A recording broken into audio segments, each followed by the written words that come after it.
নমস্কার, আমি অমরেশ চক্রবর্তী।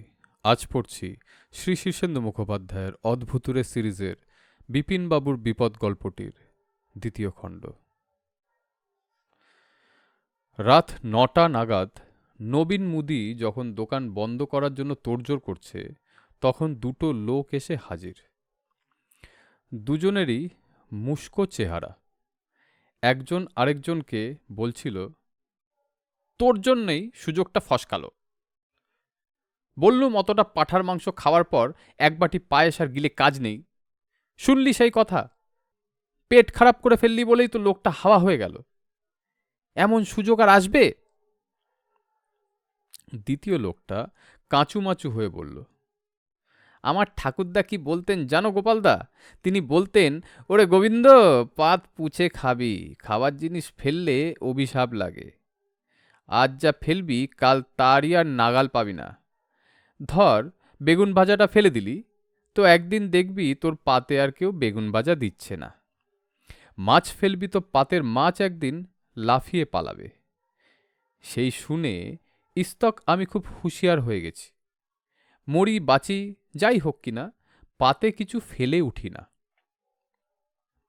আহা, কি মধুর বাক্যই শোনালি! বলি, খাওয়াটা আগে না কাজটা আগে? এই তোকে বলে রাখছি গোবিন্দ, ওই লোভই তোকে খাবে। এ পর্যন্ত তোর পেটের রোগের জন্য কটা কাজ পণ্ড হলো তার হিসাব আছে তোর? এবারের মতো মাপ করে দাও দাদা। হেঁটে হেঁটে হেদিয়ে গেছি, খিদেও লেগেছে বড্ড জোর। এর পরেও খেতে চাস? তোর কি আক্কেল নেই?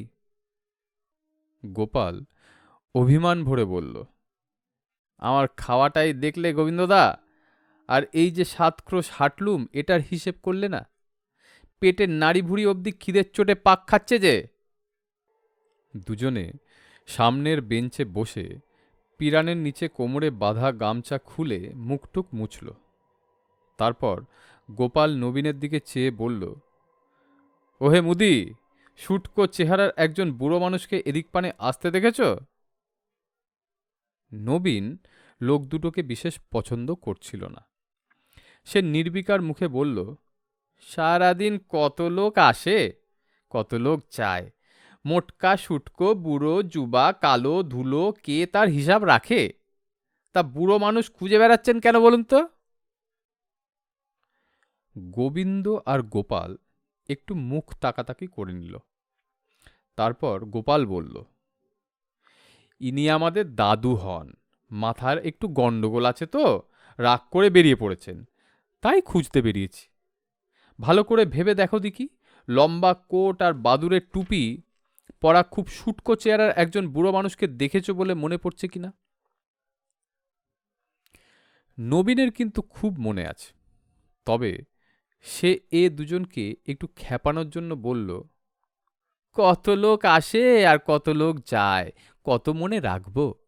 তবে একটু ভাবতে হবে, ভাবলে যদি মনে পড়ে। তা ভাবতে তোমার কতক্ষণ লাগে শুনি? নবীন বলল, আমাদের বিদ্যে বুদ্ধি তো বেশি নয়, তার ওপর গেঁয়ো মানুষ, আমাদের ভাবতে একটু বেশি সময় লাগে মশাই। এই ধরুন ঘণ্টাখানেক। তো তাই সই, ততক্ষণ আমাদের দুজনকে আধশের করে চিড়ে আর ১ পো করে আখের গুড় দাও দিকিনি। দই টই পাওয়া যায় নাকি এখানে? ওমা, পাওয়া যাবে না কেন? পয়সা দিন, মহাদেব ময়রার দোকান থেকে আনিয়ে দিচ্ছি। বাহ, তুমি তো বেশ ভালো লোক দেখছি।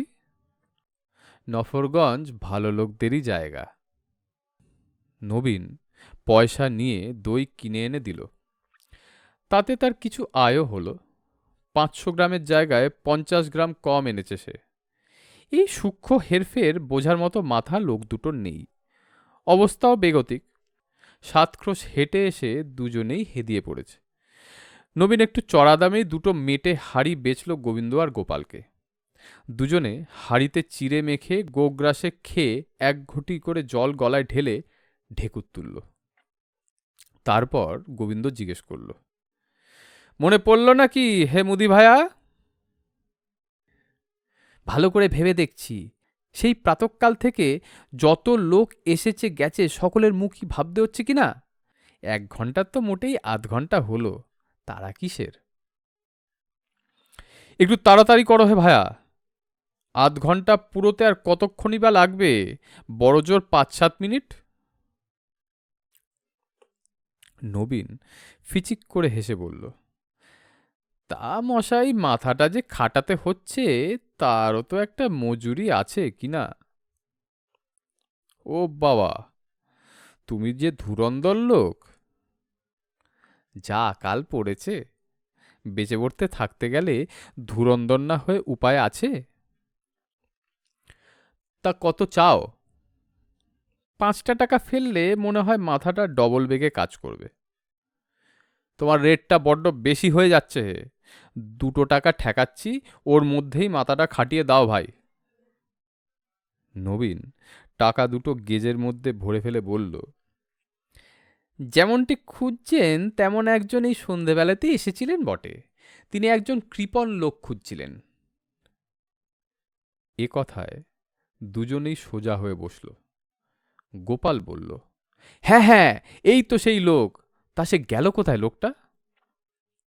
নবীন হাত বাড়িয়ে বলল, আরো 2 টাকা।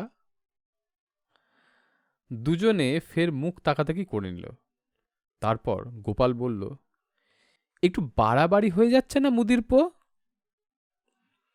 দিনকালটা কি পড়েছে সেটাও তো বিবেচনা করবেন নাকি? বিনি পয়সায় কোন কাজটা হয় বলুন? কথাটা ভালো করে শেষ করার আগেই গোবিন্দ নামের লোকটা চাদরের তলা থেকে ফস করে একটা হাতখানেক লম্বা ঝকঝকে ছোরা বের করে লাফিয়ে উঠে নবীনের গলার মাফলারটা খামচে ধরে বলল, আমরা হলুম কর্তাবাবুর পাইক, আমাদের সঙ্গে ইয়ার্কি? নবীন চোখ কপালে তুলে কাঁপতে কাঁপতে বলল, বলছি বলছি, তিনি ওই সাতকড়ি শিকদারের বাড়িতে গিয়ে উঠেছেন। উনি এখানকার সবচেয়ে কৃপণ লোক কিনা? সোজা গিয়ে ডান হাতি গলির শেষ বাড়ি। গোবিন্দ বিনা বাক্যে নবীনের গেজেটা কেড়ে নিয়ে নিজের ট্যাকে গুজে বলল, শোনো মুদিরপো, তুমি অতি পাজি লোক, আর আমরাও খুব একটা ভালো লোক নই। এরপর থেকে সমঝে চলো। এই বলে গোবিন্দ হাতের কানা দিয়ে নবীনের মাথায় একখানা ঘা বসাতেই রোগাভোগা নবীন মূর্ছা গেল। গোপাল আর গোবিন্দ মিলে ধরাধরি করে নবীনকে দোকানের ভেতরে ঢুকিয়ে তার ট্যাগ থেকে চাবি নিয়ে দোকান বন্ধ করে বাইরে থেকে তালা ঝুলিয়ে দিল। গোপাল খুশি হয়ে বলল, বাহ, কাজটা বেশ পরিষ্কার করে করেছিস তো। গোবিন্দ দুঃখের সঙ্গে বলল, লোকে এত আহাম্মক কেন বলতো? এই যে মুদির পোকে এক ঘা দিতে হলো, এতেই ভারী পাপ বোধ হচ্ছে। বোস্টম হওয়ার পর থেকে আর লোকজনকে মারধর করতে ইচ্ছে হয় না জানো, কিন্তু একে না মারলে ঠিক চেঁচিয়ে লোক জড়ো করত। ঠিক বলেছিস। এখন চল তো, সাতকড়ি শিকদারের খপ্পর থেকে বুড়োটাকে বের করে এনে চ্যাংদোলা করে নিয়ে কর্তাবাবুর পায়ের কাছে নিয়ে গিয়ে ফেলি। হ্যাঁ চলো। তা গেজের মধ্যে কত আছে দেখলি? গেজে দিয়ে তোমার কাজ কি? ভাগ দিবি না? কিসের ভাগ? গেজে তো আমার রোজগার। কাজটা কি ভালো করলি গোবিন্দ? মানছি তোর গায়ের জোর বেশি, খুন খারাপিও অনেক করেছিস, কিন্তু মনে রাখিস, বুদ্ধি পরামর্শের জন্য এই শর্মাকে ছাড়া তোর কিন্তু চলবে না। ঠিক আছে, 5টা টাকা দেবক্ষণ। মোটে 5? আর একটু ওঠ। তাহলে 7? পুরোপুরি 10-এ রফা করে ফেল ভাই। কেন, 10 টাকা পাওয়ার মতো কোন কাজটা করেছো তুমি শুনি? গা না ঘামিয়েই ফটকে রোজগার করতে চাও নাকি? গোপাল মাথাটা ডাইনে বাঁয়ে নেড়ে বলল, না, কালটা যদিও ঘোর কলি, তবু এত অধর্ম কি ভগবানের সইবেন রে? মুদির গেজের মধ্যে না হোক 500-700 টাকা তো থাকবেই। বকরা চাইলে আধা আধি চাইতে পারতুম। কোন মুখে? রদ্দা তো মারলুম আমি, তোমার বকরার কথা তাহলে ওঠে কি করে? তুই কি ভাবিস রদ্দাটা আমিই মারতে পারতুম না? সময় মতো মারতুমও, তুই মাঝখান থেকে উঠে ফটাস করে মেরে দিলি। একে কি বলে জানিস? একে বলে মুখের গ্রাস কেড়ে নেওয়া। তা তুমি গেজেটা পেলে কি করতে? দিতে আমাকে আধা আধি বকরা। চোখ কপালে তুলে গোপাল বলল, দিতুম না? বলিস কি? এখনো ভগবান আছেন, এখনো চাঁদ সূর্যি ওঠে, এখনো ধর্ম বলে একটা জিনিস আছে। সবাই জানে আমি ধর্মভীরু লোক। তাহলে বলি গোপালদা, চটের হাটে সেবার তামাকের ব্যাপারীর গদিতে হামলা করে ক্যাশ হাতিয়েছিলে, মনে আছে? আমাকে দিলে মোটে 11টা টাকা। থলিতে কত ছিল তা আমাকে বলেছিলে কখনো? নিত্যপদর মেয়ের সোনার হারখানা ছিঁড়ে নয়াগঞ্জে বেচেছিলে, আমাকে কত দিয়েছিলে মনে আছে? মাত্র 21 টাকা। তখন তো আমি একটা কথাও বলিনি, হিসেবও চাইনি। গোপাল গলা খাকারি দিয়ে বলল, আচ্ছা আচ্ছা আচ্ছা, ঠিক আছে, ওই 7 টাকাই সই। কাজিয়া করে লাভ নেই, হাতে গুরুতর কাজ আছে। তাই বলো। হঠাৎ গোবিন্দ দাঁড়িয়ে পড়ে পিছু পানে চেয়ে বলল, আচ্ছা গোপালদা, কেউ আমাদের পিছু নেয়নি তো? কেমন যেন একটা মনে হচ্ছে। গোপাল পিছন দিকটা দেখে নিয়ে বলল, কোথায়? কে? গোবিন্দ ফের বলল, কেমন যেন একটা বোটকা গন্ধ পাচ্ছি মনে হচ্ছে গোপালদা। বোটকা গন্ধ? কই, না তো। আমি কিন্তু পাচ্ছি। ঘেমো জামা ছেড়ে রাখলে তা থেকে যেমন গন্ধ বেরোয় না, ঠিক সেরম গন্ধ। এখন কি গন্ধ নিয়ে ধন্দের সময় আছে রে? কর্তাবাবু বসে আছেন, বুড়োটাকে নিয়ে গিয়ে তার সামনে ফেলতে হবে, তারপর একটু জিরাতে পারবো। চল চল। হুম, এ যেমন তেমন গন্ধ বলে মনে হচ্ছে না তো গোপালদা। এ যে তেনাদের গন্ধ। তোর মাথা। বললেই হলো। আমার ঠাকুরদা ভূত পুষত, তা জানো? তার ঘরে ঢুকলে এরকমই গন্ধ পাওয়া যেত। কথাটা শুনে 3 হাত পেছনে দাঁড়ানো পীতাম্বর খুশি হলো। এতদিন পর এই প্রথম একটা লোক যে তাকে টের পাচ্ছে, এটা তার কাছে খুবই ভালো খবর। পীতাম্বর যতদিন বেঁচে ছিল ততদিন তার বেজায় ভূতের ভয় ছিল। দিনে দুপুরেই এ ঘর থেকে ও ঘর যেতে পারতো না একা। তারপর একদিন যখন দেহ ছাড়তে হলো, তখন শরীর থেকে বেরিয়ে এসেই দেখে সামনে ধোঁয়াটে মতো কে একটা দাঁড়িয়ে। তাকে দেখে আঁতকে উঠে ভূত ভূত বলে চেঁচিয়ে পীতাম্বর মূর্ছা যায় আর কি। সনাতন তার বন্ধু মানুষ। 2 বছর আগেই সে পটল তুলেছে।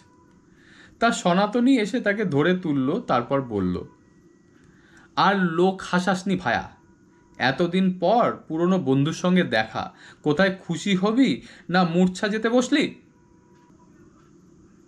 ওরে নিজের দিকে একটু চেয়ে দেখ দেখি। পীতাম্বর নিজের দিকে চেয়ে যা দেখল, তাতে তার ফের মূর্ছা যাওয়ার জোগাড়। সেও ভারী ধোয়াটে আর আবছা এক বস্তুতে পরিণত হয়েছে। সেই থেকে তার একটা সুবিধে হয়েছে বটে, ভূতের ভয়টা আর একদম নেই। তবে হ্যাঁ, নিজের ভূতের ভয় গেলেও অন্যকে ভয় দেখানোর একটা দুষ্টু বুদ্ধি তার মাথায় চেপেছে। সনাতন অবশ্য বলে, দূর, ওসব করে লাভ কি? তার চেয়ে চল 7 গেছের হাটে মেচো বাজারে ঘুরে বেড়াই। আহা, সেখানে আষ্টে পচা গন্ধে চারদিক ম ম করছে, গেলে আর আসতে ইচ্ছে করে না। পীতাম্বরের আজকাল ওসব গন্ধ খুবই ভালো লাগে, কিন্তু শুধু অজানা অচেনা অখ্যাত এক ভূত হয়ে থাকাটা তার পছন্দ নয়। নিজেকে জাহির না করলে আর হলোটা কি? তাই সে মাঝে মাঝেই ভর সন্ধেবেলায় নির্জন জায়গায় কোনো লোককে একা পেলে তার সামনে গিয়ে উদয় হয়, নাকি সুরে কথাও বলে। দুর্ভাগ্য তার, আজ অবধি কেউ তাকে দেখতে পেল না, তার কথাও শুনতে পেল না। এই তো সেদিন বামুনপাড়ায় পুরুত মশাইয়ের কোথায় যেন কি একটা পুজো সেরে বটতলা দিয়ে বেশি রাতে একা ফিরছিলেন। পীতাম্বর গিয়ে তার সামনে অনেকটা লম্ফঝম্প করল, টিকি ধরে টানল, হাতের চাল কলার থলি কেড়ে নিতে চেষ্টা করল, কিন্তু কিছুই হলো না। পণ্ডিত মশাই দিব্যি নির্বিকারভাবে চলে গেলেন। সব শুনে সনাতন বলল, দৃশ্যমান ভূত হওয়া খুবই শক্ত কাজ, অনেক সাধনা করলে তবে একটু আধটু দেখা দেওয়া যায় বলে শুনেছি। তা অত কসরত করে লাভ কি বল? এখন ছুটি পেয়ে গেছিস, ঝুট ঝামেলা নেই, মজা করে ঘুরে বেড়াবি চল। বাঁকা নদীর ধারে আজ ভুতুরে গানের জলসা বসেছে, যাবি? ওহ, সে যা সুন্দর গান! জগৎঝম্প, ঝিঙে, কাঁসর, বড় কত্তাল, তার সঙ্গে ব্যাঙের ডাক, গাধার চেঁচানি আর ঘোড়ার চি হিহি মিশিয়ে একটা ব্যাকগ্রাউন্ড তৈরি হয়, আর সবাই পুরো বেসুরে চেঁচায়। শুনলে মোহিত হয়ে যাবি পুরো। হ্যাঁ, পীতাম্বরের সেই জলসার গান খুবই পছন্দ হলো। বেঁচে থেকে গান শুনলে তার দাঁত কপাটি লেগে যেত বটে, কিন্তু এখন যেন গান তার জুড়িয়ে গেল। মনে হলো, হ্যাঁ, এই হলো আসল গান। তা বলে পীতাম্বর চেষ্টা ছাড়ল না। নিজের বাড়িতে গিয়ে একদিন সে নিজের বিধবা বউ আর ছেলেপুলেদের বিস্তর ভয় দেখানোর চেষ্টা করল। কিছুই হলো না। শুধু অনেক মেহনতে বারান্দার ধারে রাখা একখানা পেতলের ঘটি গড়িয়ে উঠোনে ফেলে দিতে পেরেছিল সে। তাতে তার বউ কে রে বলে হাঁক মেরে বেরিয়ে এসে ভারী বিরক্ত হয়ে বলল, নিশ্চয়ই ওই নচ্ছার বেড়ালটা, বলে ঘটিটা তুলে রাখল। একে তো আর ভূত দেখাও বলে না, ভয় খাওয়াও বলে না। এ ঘটনা শুনে কিন্তু সনাতন অনেক অবাক হয়ে বলেছিল, তুই ঘটিটা ফেলতে পেরেছিস? উরে বাস, সে তো কঠিন কাণ্ড। না না ভাই, তোর ভেতরে অনেক পার্টস আছে দেখছি, তুই লেগে থাক, তোর নিশ্চয়ই হবে, নিশ্চয়ই একদিন লোকে তোকে দেখতে পাবে। সেই থেকে লেগেই আছে পীতাম্বর। বাঁশতলা জায়গাটা ভারী নিরিবিলি, সাধন ভজনের পক্ষে খুবই উপযুক্ত। তো পীতাম্বর এই বাঁশতলাতেই বসে নিজেকে দৃশ্যমান করে তোলার জন্যে ইচ্ছাশক্তিকে চাগিয়ে তুলতে চেষ্টা করে। তার ফলও এই ফলতে শুরু হয়েছে। গোবিন্দ নামে লোকটা কেউ পিছু নিয়েছে বলে যে সন্দেহ করল আর বোটকা গন্ধ পেল, সে তো আর এমনি এমনি নয়, পীতাম্বরের সাধনারই ফল। এরা দুজন কোথায় কি মতলবে যাচ্ছে তা পীতাম্বর ভালোই জানে। ডান হাতি গলির শেষে সাতকড়ি শিকদারের বাড়ি, কিন্তু যাকে খুঁজতে যাচ্ছে সে ও বাড়িতে যায়নি, পীতাম্বর তাও জানে। নবীন মুদি এদের ভুল ঠিকানা দিয়েছে। সাতকড়ি শিকদার সন্ডাগন্ডা লোক, দুবেলা মুগুর ভাজে, মেজাজও ভয়ঙ্কর। তাছাড়া তার আরও এক ব্যারাম আছে। তারা তিন বন্ধুতে মিলে রাতের দিকে প্ল্যানচেট করতে বসে। সে সময় তাদের বিরক্ত করলে খুব চটে যায়। ওই প্ল্যানচেটের আসরে অনেক ঘুরঘুর করেছে পীতাম্বর, কিন্তু কারো ভেতরে সেঁধোতে পারেনি। লোকগুলো ভুল ঠিকানায় যাচ্ছে বলে পীতাম্বরের একটু দুঃখ হচ্ছিল।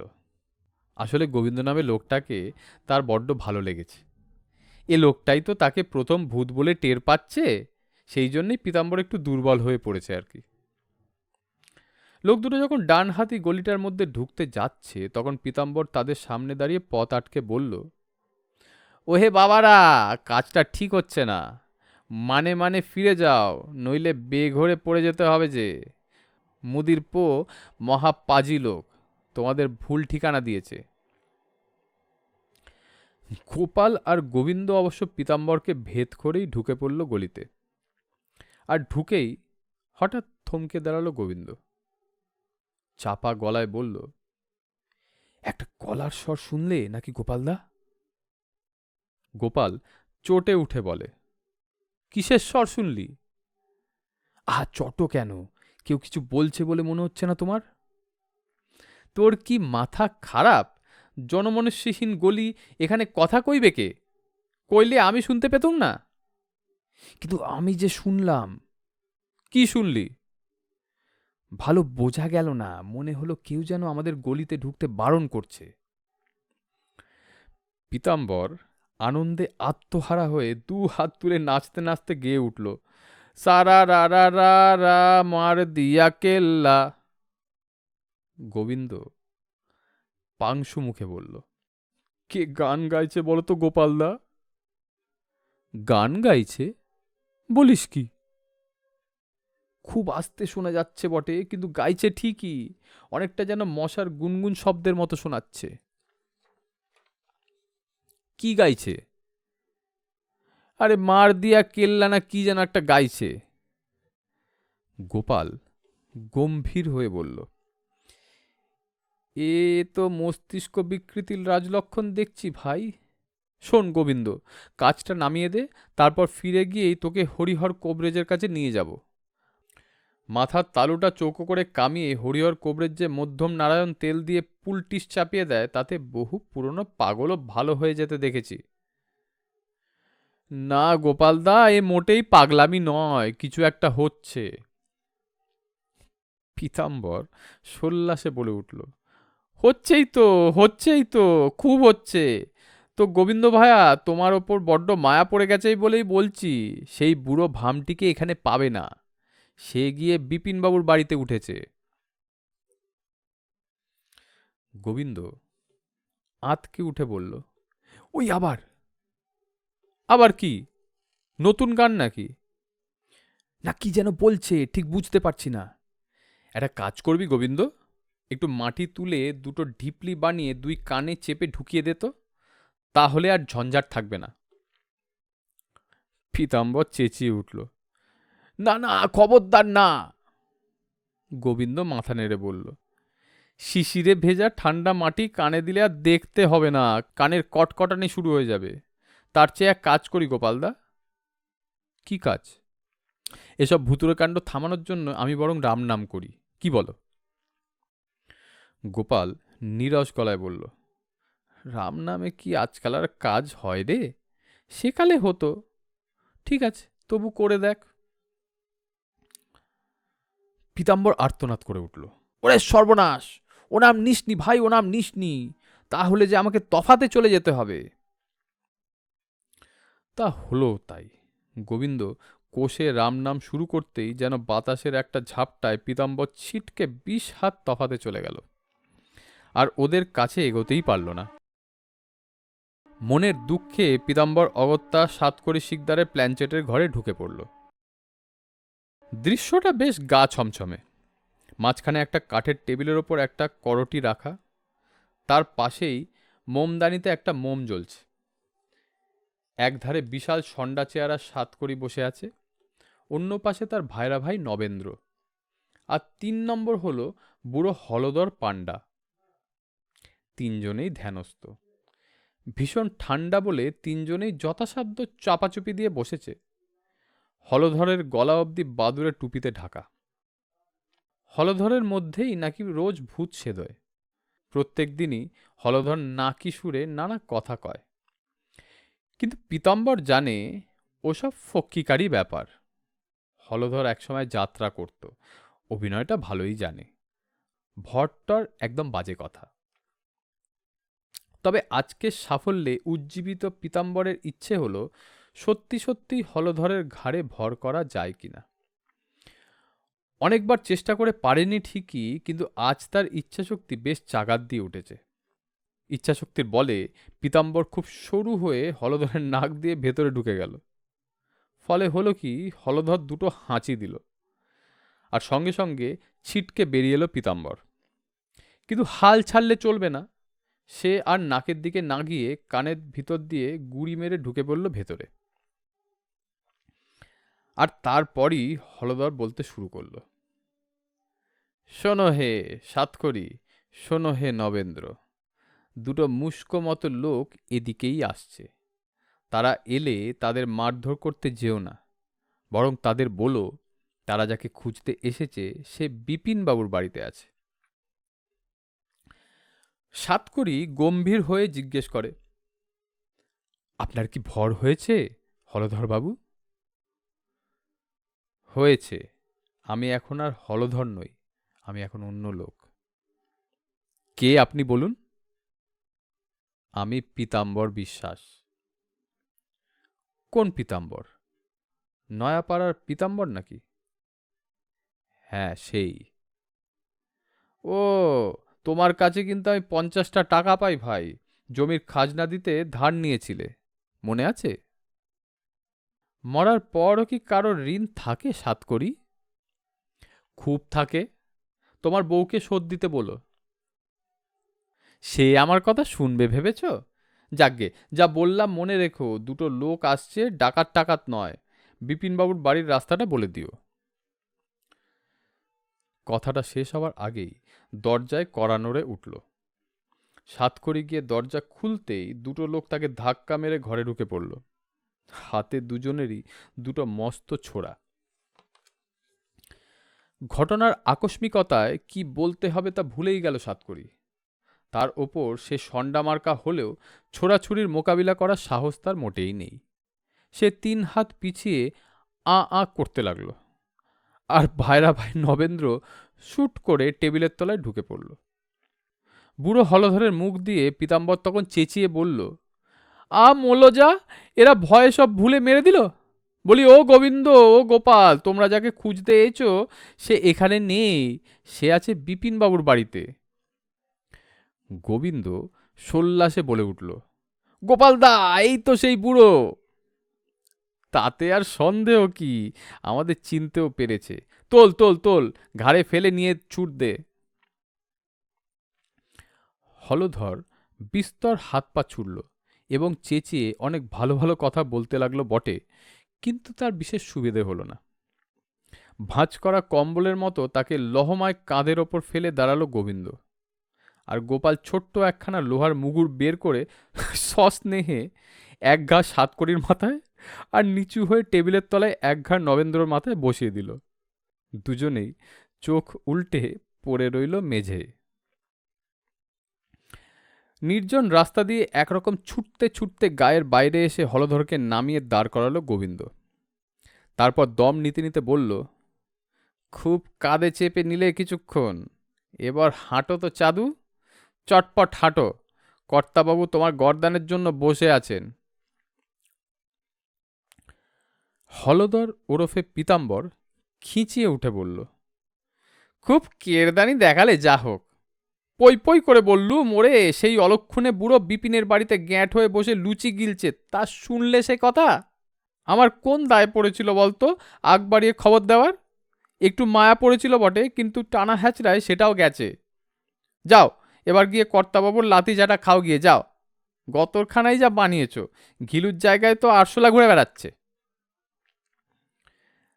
গোবিন্দ হলধরকে একখানা মৃদু রদ্দা মেরে বলল, আর মেলা ফটফট করো না তো, পা চালিয়ে চলো বাছাধন।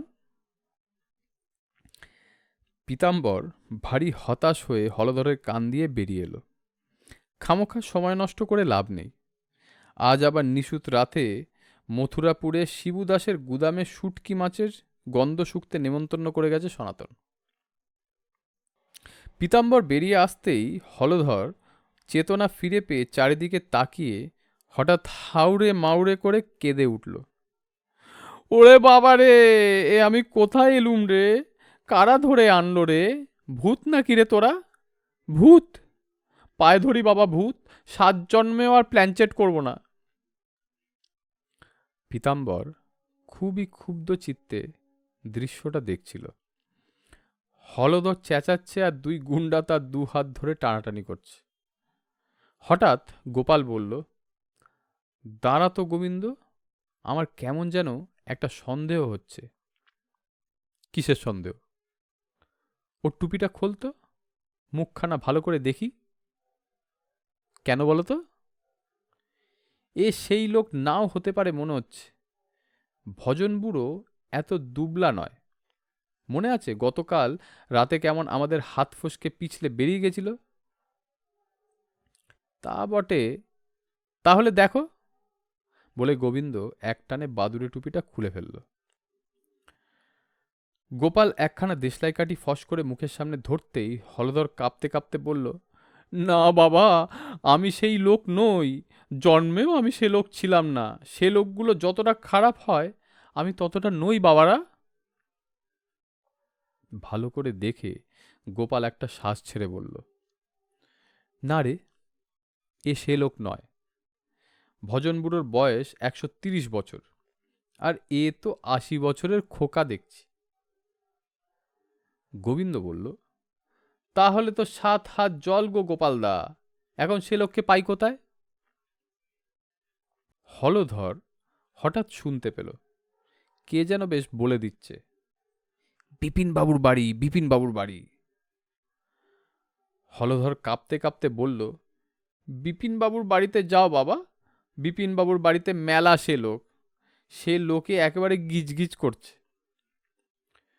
গোবিন্দ বলল, তখন থেকে কেবল শুনছি বিপিনবাবুর বাড়ি, বিপিনবাবুর বাড়ি। চলো তো চাঁদু, বাড়িটা একবার দেখিয়ে দাও তো। হলধর বিনয়ে গলে গিয়ে বলল, তার বলতে আস্তাজ্ঞে হোক, এই যে এদিকে। পীতাম্বর হাফ ছেড়ে বলল, যাক বাবা, আর একটু হলেই শুটকি মাছের গন্ধ শোকার নেমন্তন্নটা ভেস্তেই যাচ্ছিল। হলধর সোজা তাদের নিয়ে গিয়ে বিপিনবাবুর বাড়ির সামনে দাঁড় করিয়ে দিয়ে কাপা গলায় বলল, এই যে এই সেই বাড়ি। এদিকে হাসি রাশি মাসির মুখে হাসি নেই, বরং রাশি রাশি দুঃখ। হাসি খুশি মাসির খুশি উবে গিয়ে ফাঁসির আসামির মতো মুখের চেহারা। কাশিবাসী মাসির কাশি রওনা হওয়ার মতোই অবস্থা। 3 মাসি ভেতর বাড়িতে বারান্দায় গোল হয়ে বসে ডাক ছেড়ে কাঁদতে লেগেছেন। কান্নার শব্দে পাড়া প্রতিবেশীরাও জড়ো হয়ে গেছে। মাসিদের মাঝখানে সোজা হয়ে বসে চিতেন সবাইকে সান্ত্বনা দেওয়ার চেষ্টা চালিয়ে যাচ্ছে। কাশিবাসী মাসি কাঁদতে কাঁদতে বলেছিলেন, বুড়োটাকে দেখেই আমি বুঝতে পেরেছিলাম বাবা, এ ছেলে ধরা না হয়েই যায় না। ছেলে মানুষ বিপিনটাকে ধরে নিয়ে গিয়ে কাশির গলিতে গলিতে ভিক্ষে করাবে বোধহয়। হাসি রাশি মাসি বললেন, সে তো তবু ভালো কথা রে বাবা, কাশিতে ভিক্ষে করলে পুণ্যি হয়। লোকটার চোখ দেখনি, সে ভাটার মতো ঘুরছে। বলে রাখছি, মিলিয়ে নিও, এ হলো ছদ্মবেশী কাপালিক। নরবলি দেওয়ার জন্য কচি বাচ্চা খুঁজতে বেরিয়েছে, তাই বিপিনকে ভুলিয়ে ভালিয়ে নিয়ে যেতে এসেছে। হাসি খুশি মাসি বলে উঠলেন, বালাই ষাট, ও কথা কি বলতে আছে দিদি? তবে বলেই যখন ফেলেছিস ছর্দি, তখন আমিও বলি, নরবলি দিয়েই কি ক্ষান্ত থাকবে ভেবেছিস? তারপর বিপিনের আত্মাটাকে ভূত বানিয়ে দিন রাত বেগার খাটাবে। প্রতিবেশী নরহরিবাবু বললেন, তত ভাববার কি আছে, দিন না লোকটাকে আমাদের হাতে ছেড়ে, কিলিয়ে কাঁঠাল পাকিয়ে দেব। কাশিবাসী মাসি আর্তনাদ করে উঠলেন, ও বাবা, তার কি জো আছে রে বাবা? লোকটা যে বিপিনকে বশ করে ফেলেছে গো। দেখো গে যাও, গুচ্ছে লুচি গিলে সে লোক ভোঁস ভোঁস করে ঘুমোচ্ছে, আর বিপিন তার পা টিপে দিচ্ছে। বলেই দিয়েছে, ভজনবাবুর যদি কোনো ক্ষতি হয় তাহলে সে আত্মহত্যা করবে। এইবার একটু ফাঁক পেয়ে চিতেন বলে উঠল, আহা, সব জিনিসেরই যেমন খারাপ দিক আছে, তেমন একটা ভালো দিকও তো আছে। হাসি রাশি মাসি ধমকে উঠলেন, ভালো দিক কি আবার রে হতভাগা? এর মধ্যে কোন ভালোটা তুই দেখলি শুনি? চিতেন হেসে বলল, আছে গো মাসি, আছে। সেটা ভেঙে বলা যাবে না, তবে লেগে গেলে সাংঘাতিক ব্যাপার হবে। বিপিন দাদা এক লম্ফে একেবারে মগডালে উঠে পড়বেন। হাসি খুশি মাসি বললেন, কেন, বিপিন কি হনুমান? চিতেন খুশি হয়ে বলল, জব্বর কথাটা বলেছেন বটে মাসি, হনুমানই বটে। আমার অনুমান, এবার বিপিন দাদা হনুমানের মতো এক লাফে দুঃখের সমুদ্র ডিঙিয়ে একেবারে সুখের স্বর্ণলঙ্কায় গিয়ে পড়বেন। ওদিকে বাইরে দাঁড়িয়ে ভেতর বাড়ির শোরগোল আর মরাকান্না শুনে গোবিন্দ আর গোপাল একটু থতমত খেল। গোপাল বলে, কান্না কিসের? কেউ মরেছে নাকি? গোবিন্দ বলল, তাই তো মনে হচ্ছে রে। হলধরকে তারা ছাড়েনি। হলধর চি চি করে বলল, ওরে বাবা, আমি মরা টরা যে একদম পছন্দ করি না। এইবার আমাকে ছেড়ে দাও বাবা সকল। গোবিন্দ একটু শঙ্কিত গলায় বলল, ভজন বুড়োটাই মরেনি তো গোপালদা? তাহলেও চিত্তির, ৫১টা টাকা জলে চলে যাবে। আমারও তো ৫১ টাকা। রেটটা কর্তাবাবু কম দিচ্ছিলেন বলে বেশ রাগ হচ্ছিল। এখন মনে হচ্ছে রেটটা কম হওয়াতে ক্ষতিটাও কমই হলো। গোবিন্দ বলল, সেটা আবার কি রকমের হিসেব গো গোপালদা? বুঝলি না? বুঝিয়ে দিলে তো বুঝবো। ধর, ভজন বুড়োকে পাকড়াও করে নিয়ে যাওয়ার জন্য কর্তাবাবু যদি ৫০০ টাকা করে বকশিস কবুল করতেন, তাহলে আজ ওই ৫০০ টাকা করে জলে চলে যেত। তবে দেখতে হবে ভজন বুড়ো সত্যিই মরেছে কিনা। গোবিন্দ হতাশ হয়ে বলল, সে ছাড়া আর কে মরবে? ১৫০-র কাছাকাছি বয়স, মরলে তারই তো মরার কথা। গোপাল বলল, মানলুম, কিন্তু ভজন বুড়ো মরলে এরা কাঁদবে কেন বলতো? ভজন বুড়ো মরলে এদের কি? সে এদের কে? পরস্য পর্বই তো নয়। আহা, পর মরলে কি লোকে কাঁদে না? সবাই তো আর আমাদের মতন পাষণ্ড নয়। তা এ লোকটার কি ব্যবস্থা করবে বলো তো? একটা রদ্দা মেরে ঝোপে ঢুকিয়ে দিয়ে যা। হলধর এই আচরণের তীব্র প্রতিবাদ করতে যাচ্ছিল, কিন্তু তার আগেই গোবিন্দ তার মাথায় একখানা রদ্দা বসিয়ে অজ্ঞান করে একটা ঝোপের পেছনে টেনে নিয়ে গিয়ে ফেলে দিল। হাত ঝাড়তে ঝাড়তে বলল, বোষ্টম হয়ে আর কত পাপ যে করব। গোপাল কান খাড়া করে কান্নার শব্দ শুনে বলল, এ যা কান্না শুনছি, তাতে একজন মরেছে বলে মনে হয় না, ২-৩ জন মরেছে বলে মনে হচ্ছে। মেলা লোকেরও গলা শুনতে পাচ্ছি। গোবিন্দ উৎকণ্ঠিত হয়ে বলল, তাহলে কি হবে গোপালদা? লোকজন যখন জড়ো হয়েছে তখন সুবিধেরই কথা। চল, পেছন দিক দিয়ে গিয়ে ভেতর বাড়িতে ঢুকে ভিড়ে মিশে ব্যাপারটা বুঝে দেখি। তো তাই হলো। দুজনে গুটি গুটি বাড়ির পিছন দিক দিয়ে উঠোনে ঢুকে দেখল ১৫-২০ জনের মতন লোক এই শীতের রাতে উঠোনে জড়ো হয়েছে। বারান্দায় একখানা হ্যারিকেন জ্বলছে, তার একটুখানি মাত্র আলো। তাতে উঠোনের কারোরই মুখ বোঝবার উপায় নেই। দুজনে মুড়িসুড়ি দিয়ে একটু পেছনে চেপে দাঁড়িয়ে গেল। গোবিন্দ একটু চাপা গলায় বলল, ৩-৩টে যক্ষী বুড়ি কেমন সুর করে কাঁদছে দেখেছ? ঠিক যেন কালোয়াতি গান। সামনে একটা বেটে মতো লোক দাঁড়ানো। সে মুখটা ফিরিয়ে বলল, আহা, কাঁদবে না? ৩ বুড়ির অন্ধের নারী বোনপোটাকে যে ছেলে ধরা নিয়ে যেতে এসেছে। গোবিন্দ চোখ বড় করে বলল, নিয়ে গেছে? এখনো নেয়নি, তবে নেবে। ছেলে ধরাটা ঘরের মধ্যেই আছে। বলো কি? তার ছেলে ধরাটাকে ধরে? লোকটা মাথা নেড়ে বলল, সে উপায় নেই। ছেলে ধরার পেল্লায় চেহারা, তার ৪ হাত লম্বা, ৮০ ইঞ্চি বুকের ছাতি, মুগুরের মতো হাত, পেল্লায় গোঁফ আর রক্তবর্ণ চোখ, সব সময় ভাটার মতো ঘুরছে। হাতে একখানা তলোয়ারও আছে বলে শুনেছি। বলেন কি? পাশ থেকে একজন রোগাভোগা লোক বলল, তলোয়ার নয়, তলোয়ার নয়, তার হাতে রামদা। আর ৪ হাত কি বলছো, সে ৫ হাতের সিকি-ইঞ্চি কম নয়। সন্ধ্যের দিকে একটা গর্জন ছেড়েছিল, তাতে আমার নারকেল গাছ থেকে ২টো নারকেল খসে পড়েছে। মাফলারে মুখ ঢাকা একটা লোক চাপা গলায় বলল, ফুহ, তোমরা তাকে মানুষ ঠাউরালে নাকি? সে মোটেই মানুষ নয়, নির্যাস অপদেবতা। আর সন্ধ্যের মুখে তো আমার খুড়তুতো ভাই নন্দর সঙ্গে রথতলার মোড়ে তার দেখা। নন্দ ডাকাবুকো লোক, অত বড় চেহারার মানুষ দেখে ডাকাত বলে ধরতে গিয়েছিল। ধরলো জাপটে, লোকটা স্রেফ হাওয়া হয়ে গেল। ১০ হাত পেছন থেকে ডাক দিয়ে বলল, কিরে, ধরবি? আয় ধর দেখি। তা ভয় পেয়ে নন্দ চোঁচা দৌড় দিল। গোপাল নিরীহ গলায় বলল, তা এখন ছেলে ধরাটা ঘরের মধ্যে কি করছে? বেটে লোকটা বলল, কি আর করবে, বিপিনকে বস্তায় পুরে বাঁধা ছাদা করছে বোধহয়। লম্বা লোকটা বলল, আরে না না, সে বৃত্তান্তই নয়। বিপিনকে কখন বশীকরণ করে ফেলেছে, সে এখন লোকটার পা টিপে দিচ্ছে।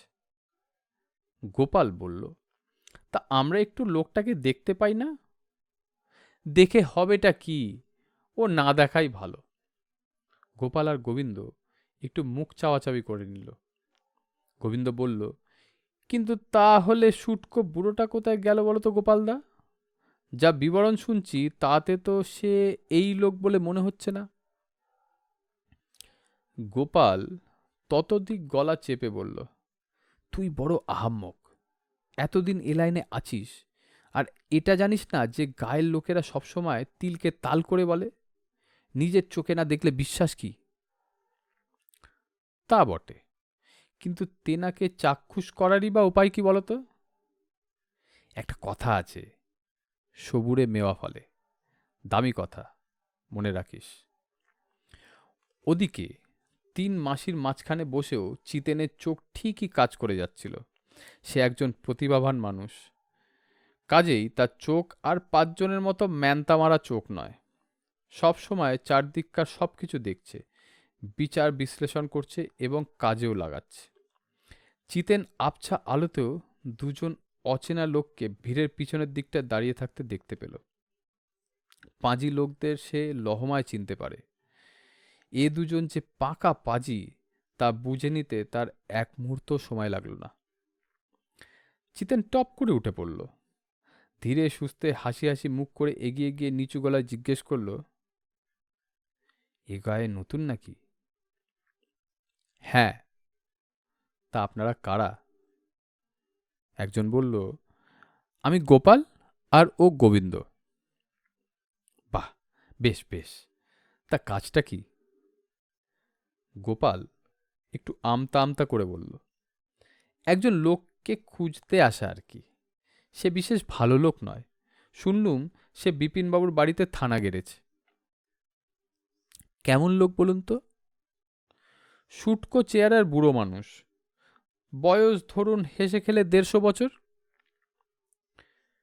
চিতেন খুব ভাবিত হয়ে বলল, 150 বছর? না মশাই, একটু কম সম হলেও না হয় ভেবে দেখা যেত। এত বয়সের লোক কোথায় পাবো বলুন তো, সাপ্লাই নেই যে। গোপাল একটু থতমত খেয়ে বলল, তা কিছু কমও হতে পারে। চিতেন একটু হেসে বলল, তাই বলুন, তা ধরুন 120-30 বছর হলে চলবে? খুব চলবে। শুটকো চেয়ারার বললেন না? হ্যাঁ হ্যাঁ, খুবই শুটকো। চিতেন একগাল হেসে বলল, পেয়ে যাবেন। গোপাল উজ্জ্বল হয়ে বলল, পাবো মশাই, কোথায় পাবো?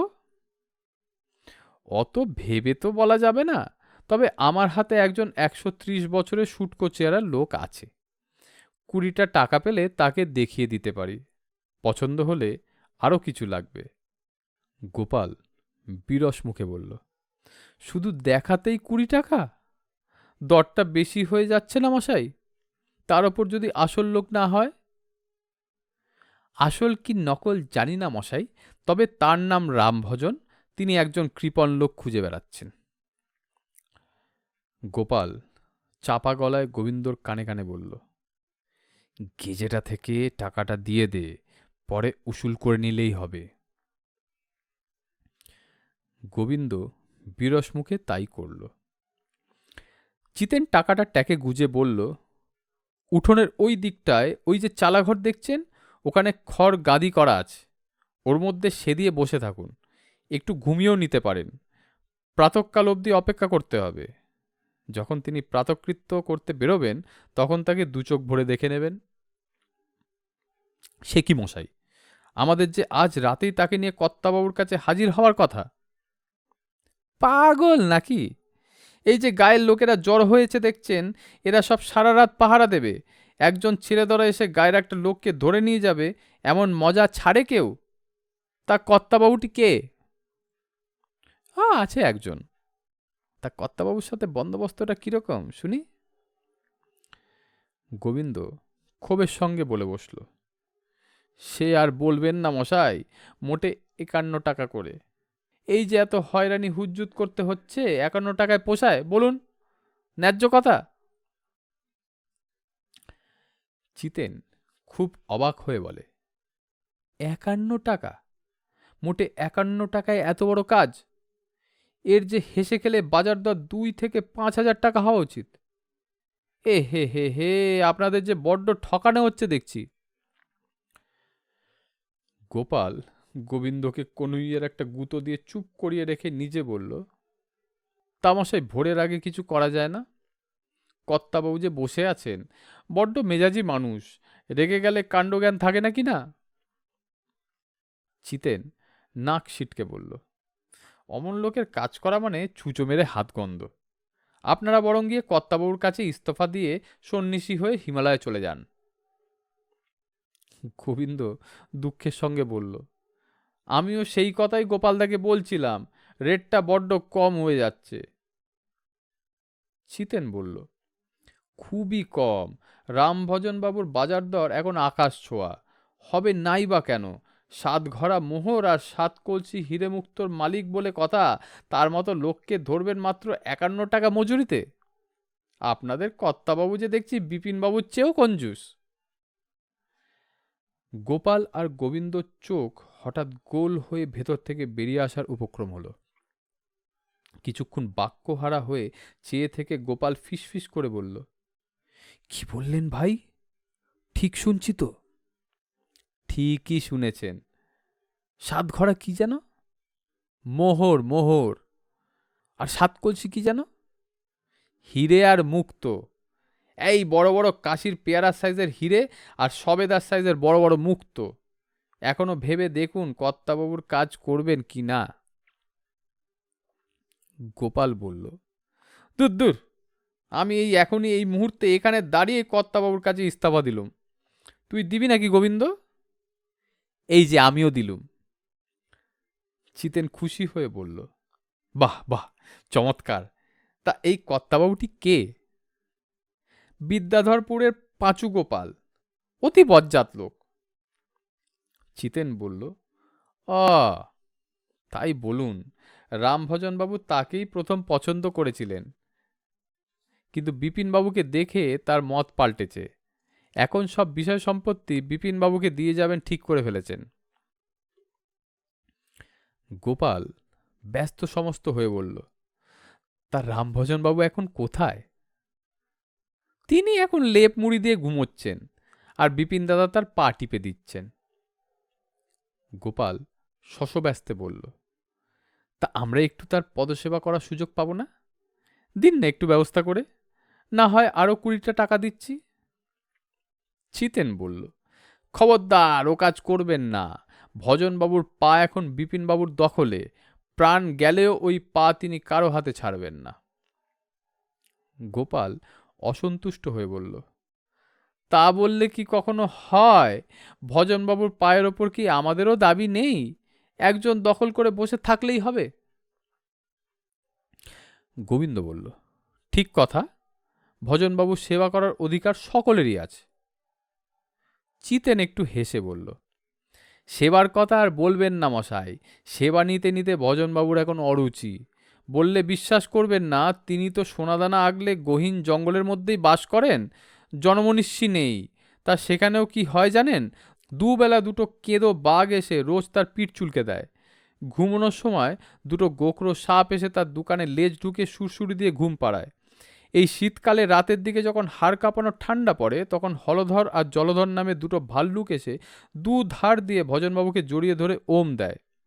গদাধর নামে একটা কেদো হনুমান রোজ তার জন্য গাছ থেকে ফল টল পেরে আনে। কামধেনু নামের একটা গরু এসে দুবেলা 2 ঘটি করে দুধ দিয়ে যায়। গোপাল আর গোবিন্দর চোখ ক্রমে ছানা বড় হচ্ছিল। গোপাল বলল, বলেন কি মশাই? চিতেন একটু ফিচকে হেসে বলল, ঠিকই বলছি। যার যত সোনাদানা আছে তাকে কে না খাতির করে বলুন? তবে ভজনবাবুর তো দিন ফুরিয়ে এলো। শুনছি তিনি বিপিনবাবুকে সব দিয়ে থুয়ে সন্ন্যাসী হয়ে হিমালয়ে চলে যাবেন। গোপাল শশব্যস্ত বলল, আচ্ছা, না হয় ভজনবাবুর পা নাই বা টিপলুম, বিপিনবাবুর পদসেবা করারও কি একটা সুযোগ হবে না মশাই? চিতেন দুঃখর সঙ্গে বলে, বিপিন দাদার তো দুটো বই ঠ্যাং নেই, তা সে দুটোর জন্য মেলা উমেদার। আমার খাতায় ইতিমধ্যে 20-25 জনের নাম উঠে গেছে, মাথাপিছু 20 টাকা করে রেট। গোপাল গোবিন্দকে ধমকে উঠে বলল, হাঁ করে দেখছিস কি, দে টাকাটা গেজে থেকে বের করে দে। গোবিন্দর হাত থেকে টাকাটা নিয়ে ট্যাকে গুজে চিতেন বলল, ওহ, বিপিন দাদা আমাকে তার ম্যানেজার করে যে কি ঝঞ্ঝাটেই ফেলেছেন।